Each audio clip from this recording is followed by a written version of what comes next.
warahmatullahi wabarakatuh. Selamat siang. Ya, berjumpa lagi dengan saya di mata kuliah pemberdayaan masyarakat. Ya, hari ini merupakan pertemuan 4 ya, di mana kita akan membahas mengenai lingkup dari tahapan kegiatan pemberdayaan masyarakat. Ya, silakan kalian simak dengan baik. Iya, jadi di pertemuan ini kita akan membahas mengenai lingkup dari tahapan kegiatan pemberdayaan masyarakat, ya, yang terdiri dari bina manusia, ya, kemudian bina usaha, bina lingkungan, dan bina kelembagaan. Ya. Di mana 4 poin tersebut ya menuju kepada proses dari tahapan kegiatan pemberdayaan masyarakat, ya. Kemudian bagaimana proses kegiatannya akan berlangsung, kemudian sosialisasi kegiatannya seperti apa, dan juga penjelasan mengenai pemandirian dari masyarakatnya. Sebagai langkah awal dari kegiatan pemberdayaan masyarakat ini, saya flashback sedikit bahwa tujuan dari pemberdayaan masyarakat ini yaitu sebagai suatu proses pemberian, ya, atau optimasi daya, ya, di mana daya sendiri diukur dari kemampuan dan juga keberanian atau kekuasaan atau posisi tawar, ya, terhadap usaha pembangunan pemberdayaan masyarakat. Pemberdayaan masyarakat ini juga tentunya mengacu pada aspek ekonomi, ya, dalam rangka untuk mengentaskan kemiskinan dan juga untuk menanggulangi kemiskinan tersebut, ya.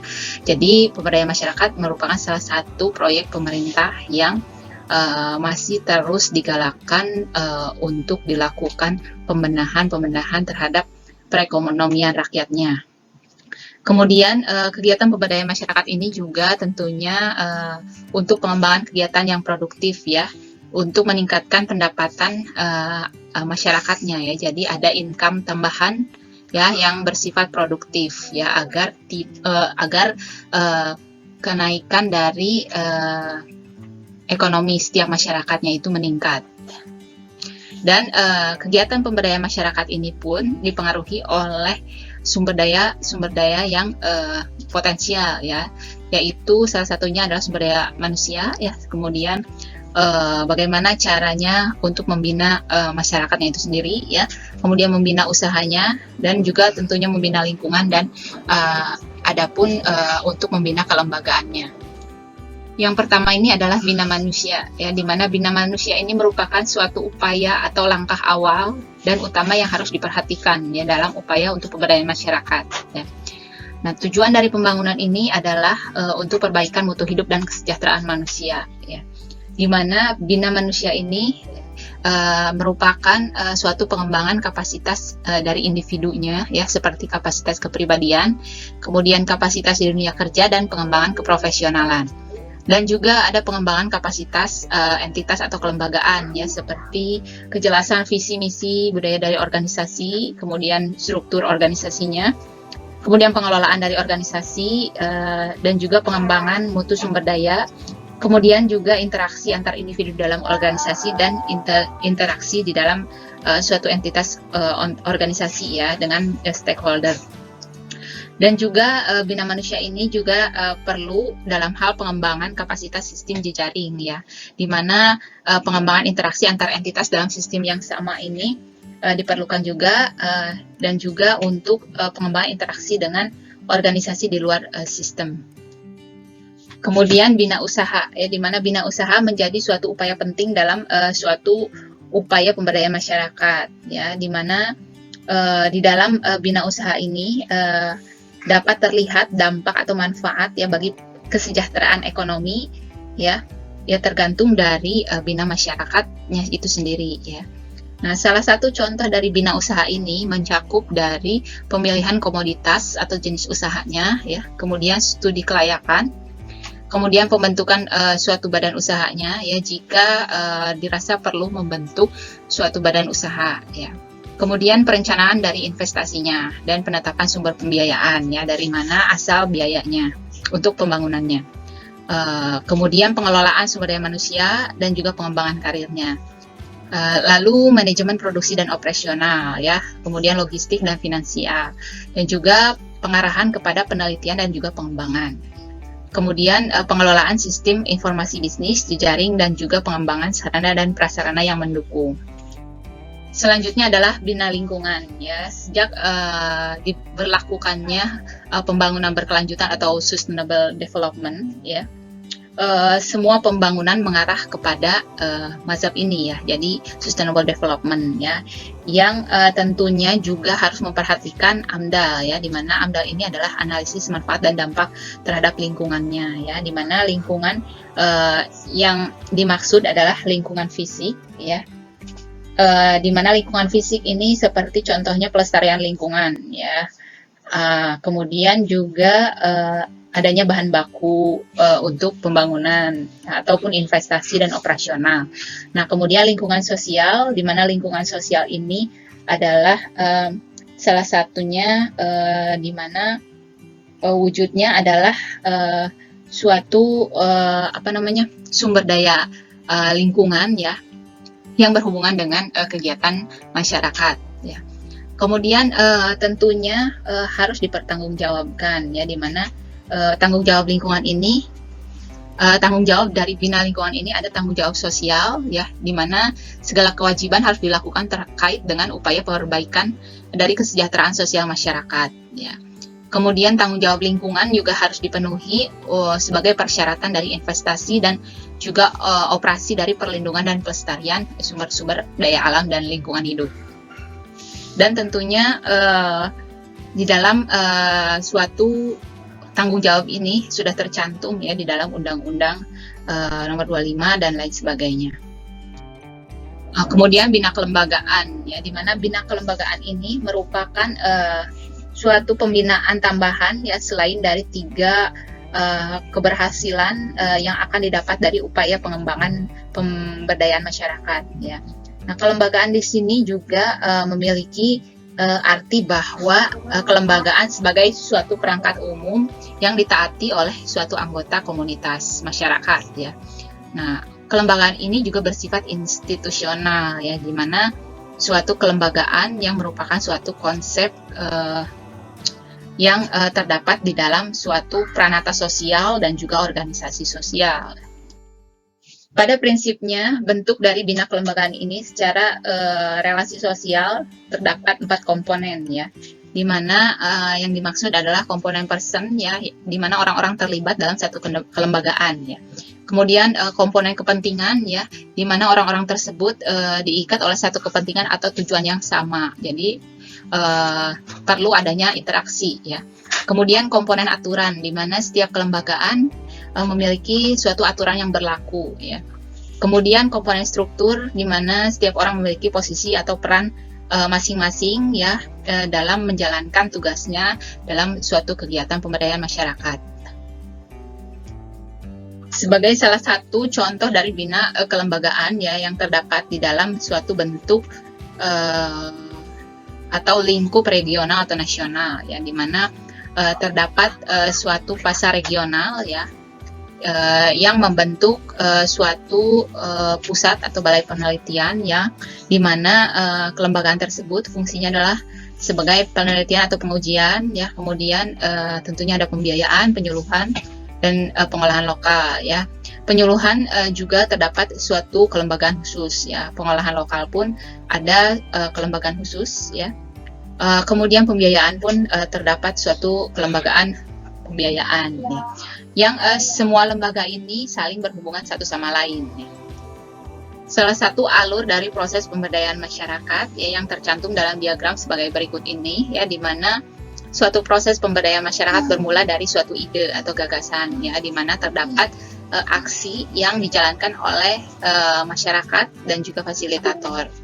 Kemudian ide tersebut digunakan sebagai salah satu sarana yang harus dikembangkan dalam usaha pemberdayaan masyarakat ya, dengan cara adanya aspirasi dari masyarakatnya itu sendiri ya, dan juga ada lembaga yang mengorganisir ya, dan juga tentunya didukung dengan rasa kesadaran dan kemauan dan inisiatif dari oknum-oknum yang saling berkepentingan ya di dalam kegiatan tersebut. Tahapan kegiatan pemberdayaan masyarakat ini lebih mengemukakan kepada kegiatan pemberdayaan ya pada setiap individunya di dalam suatu organisasi ya, di mana merupakan suatu siklus kegiatan yang selalu berlangsung ya. Salah satunya adalah yang pertama keinginan ya, bagaimana cara menumbuhkan keinginan untuk seseorang ya agar memiliki suatu keinginan untuk merubah untuk menjadi lebih baik ya. Nah, ini pun menjadi salah satu acuan dasar ya bahwa masyarakat menginginkan adanya perubahan di dalam diri pribadi dan juga lingkungan sekitarnya. Nah, kemudian yang kedua adalah menumbuhkan kemauan dan keberanian ya, di mana tentunya kemauan ini sangat tinggi ya. Kemudian untuk menumbuhkan keberanian yang mungkin diperlukan banyak tekanan ya, di mana kemauan dan keberanian ini tentunya banyak sekali hambatan yang akan dirasakan. Dan kemudian yang ketiga adalah ikut serta ya, dan juga ambil bagian dalam peran kegiatannya ya. Dan kemudian meningkatkan peran atau partisipasi dari kegiatan masyarakat ini ya, yang tentunya akan dirasakan manfaatnya bagi kehidupan bermasyarakat dan juga tentunya khususnya kepada kehidupan pribadi masing-masing masyarakatnya. Kemudian yang kelima adalah peningkatan dari peran dan juga kesetiaan serta berkembangnya motivasi untuk melakukan suatu perubahan. Kemudian yang keenam adalah peningkatan efektivitas dan efisiensi kegiatan pemberdayaan masyarakat, dan selanjutnya adalah peningkatan kompetensi ya untuk melakukan suatu perubahan melalui kegiatan pemberdayaan yang lebih baru ya. Siklus dari tahapan kegiatan pemberdayaan masyarakat ini tercantum dalam suatu tulisan tentang perubahan yang terencana ya, di mana tentunya siklus ini ya selalu ditekankan dalam hal memberdayakan masyarakat atau komunitas yang dimaksud ya, yaitu bermula dari penyadaran ya, bahwa penyadaran ini tentunya masyarakat harus sadar ya keberadaan dari lingkup kegiatan tersebut ya, yang tentunya juga melihat dari kondisi lingkungannya ya, ada lingkungan fisik, sosial budaya, ekonomi ataupun politik ya. Kemudian adanya masalah ya, tentunya ketika kita akan melakukan suatu perbaikan atau perubahan harus ada suatu masalah ya. Masalah ini tentunya kondisi yang tentunya tidak diinginkan ya dalam suatu hubungan masyarakat ya, seperti keadaan sumber daya alam manusia, kemudian sarana prasarana, kelembagaan ataupun lingkungan fisik lainnya ya. Nah, jadi harus dikumpulkan ya faktor-faktor penyebab terjadinya masalah itu merupakan suatu kelemahan internal ya, dan tentunya juga menjadi suatu ancaman ya. Jadi harus tahu dulu masalahnya. Nah, kemudian pemecahan masalah ya. Sebagai fasilitator, kita di sini dituntut untuk membantu memecahkan masalah yang terjadi di dalam masyarakat tersebut ya. Jadi harus menganalisis akar masalahnya sendiri ya. Kemudian bagaimana cara kita membuat alternatif dari pemecahan masalahnya, dan ikut serta untuk memilih suatu alternatif pemecahan masalah yang terbaik ya, yang dapat dilakukan sesuai dengan kondisi internal dari masyarakatnya itu sendiri. Nah, kemudian selanjutnya adalah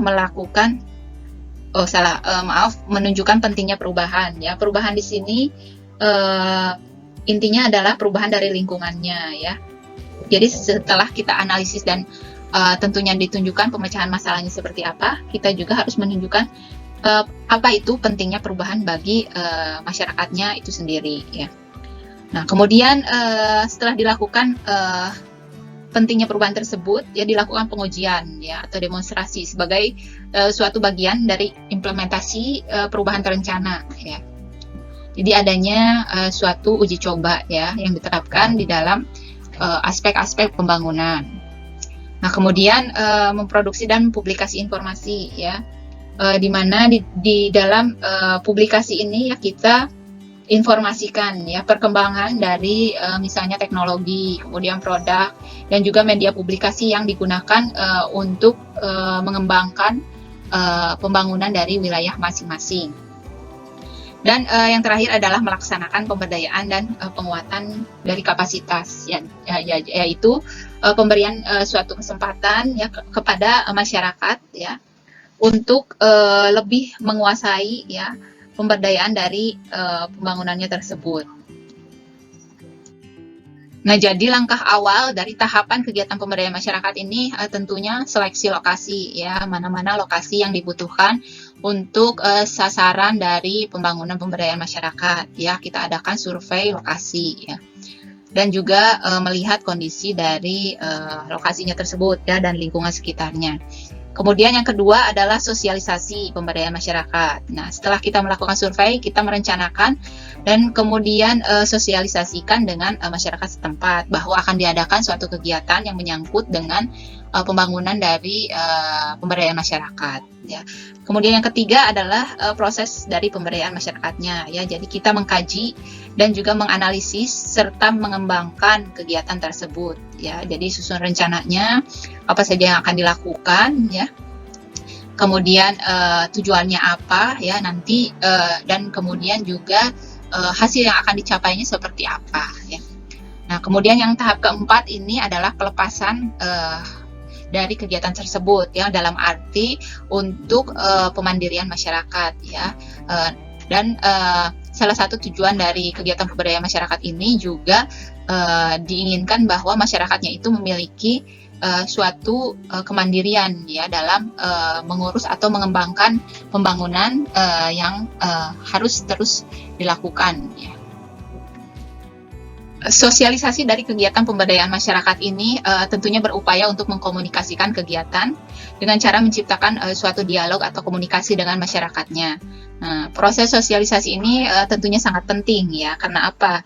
Karena tentunya menentukan minat atau ketertarikan masyarakat untuk berpartisipasi atau terlibat dalam program pemberdayaan masyarakatnya ya. Jadi ketika kita memiliki suatu ide atau tema mengenai pemberdayaan masyarakatnya tersebut harus selalu dikomunikasikan dengan pihak terkait di masyarakatnya karena pembangunan ini dikembalikan lagi kepada masyarakat yang menggunakannya. Wujud dari proses kegiatan pemberdayaan masyarakat ini ya yaitu mengidentifikasi dan juga mengkaji potensi wilayah permasalahan serta peluangnya ya. Yang diharapkan agar masyarakat mengenal lebih dalam ya aspek sosial, ekonomi dan juga kelembagaan dari wilayahnya masing-masing. Kemudian menyusun rencana kegiatan berkelompok yang berdasarkan hasil kajian atau analisis di lapangan ya. Jadi kita sama-sama dengan masyarakat yang mengkaji ya apa saja masalah dan juga pemecahan masalah yang terbaik ya. Kemudian juga menerapkan rencana kegiatan berkelompok ya di mana hasil kegiatan tersebut ya apa saja yang akan dilaksanakan ya. Dan juga yang terakhir ini adalah memantau proses dan hasil kegiatannya secara terus-menerus ya yang dilakukan secara partisipatif ya. Usaha pemandirian masyarakat di sini merupakan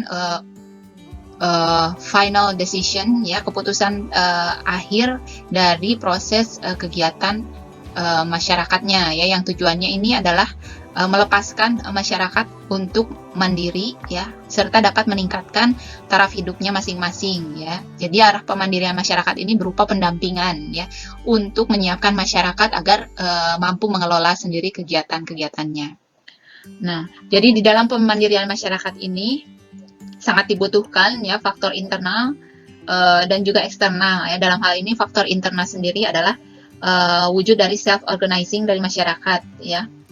Kemudian faktor eksternalnya sendiri ya yaitu kita sebagai fasilitator ya yang fungsinya adalah mendampingi dari kegiatan-kegiatan yang akan dilakukan oleh masyarakat tersebut ya.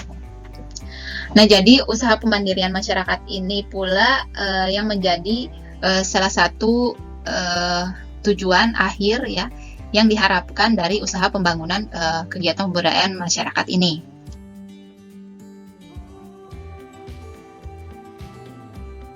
Ya, demikian materi kuliah hari ini ya. Jika ada pertanyaan silakan ditanyakan. Ya, terima kasih saya ucapkan. Ya, langsung sambung ke pembahasan mengenai tugas kelompok.